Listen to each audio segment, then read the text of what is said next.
Infrastructure Minister Stephenson King says repairs have begun on the Sir Julian R Hunte Highway, the stretch of roadway that extends from Shock to Cap Estate. The problematic Massad corridor is first up and is currently receiving attention in the first phase, with plans for the much-delayed broader thoroughfare backed by the Kuwati Fund and Caribbean Development Bank set to begin in the near future. The Gros Islet to Cap Estate segment of the road is a deliberate effort to try and stay on top of what we call road rehabilitation in that case, in which is total reconstruction.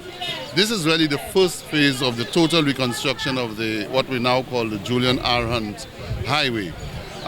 It is being funded locally. That is the section from Gros Islet to Cap Estate. The second phase will be funded by the Kuwaiti Fund and the Caribbean Development Bank, which will take you from Gros Islet Junction to the Shock Bridge, and also some relief on some of what we call the back roads, the Vieux-Sequi, Norbert, Corinth Road, to bring a more attractive, comfortable and safe road so that persons can use that road to give relief to the Castries-Gros Islet Highway.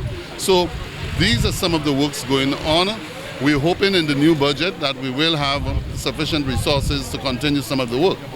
Progress is being made gradually on the Millennium Highway, with that thoroughfare set to link up with the Japan-funded bridge in cul-de-sac that will dovetail with the mountain passes and shoreside roads along the west coast. We are confident that we will get there. Once that is done, then the connectivity will be made with the Japanese-built cul-de-sac bridge. The other phases, phase 2 and 3, the contractors have been selected. They are now on ground, beginning to mobilize themselves, and we are hoping come April they will be able to start effectively, in earnest, the road from cul-de-sac bridge to Soufrière. That will be 2 phases, which would include cul-de-sac to Anseray. Phase 2 will be Anseray to Soufrière. In that will be a bridge which will connect one of the bridges, and that is the Anseray Bridge, which will be replaced with a new bridge to complete the process. So once that is done, then it means that our primary road network will receive what I consider an overhaul. The East Coast Road is being looked at in terms of its longevity. Can it continue another 5 years or so?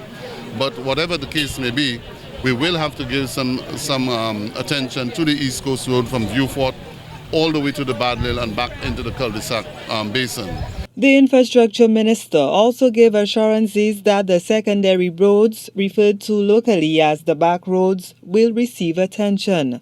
Repairs on the road network were hamstrung by a prolonged wet season, but the public has not been forgiving in their assessment and criticism. But the public has not been forgiving in their assessment and criticism. The general public and people that's concerned about the number of potholes and things they're seeing in the deterioration of our road. What I'll tell the general public is to be patient, to understand that we have to be prudent in our spending. We cannot afford to do road repairs, or as we call it, potholing, during the rainy season. We have to, that is a science. You cannot just go spending taxpayers' money and wasting it away.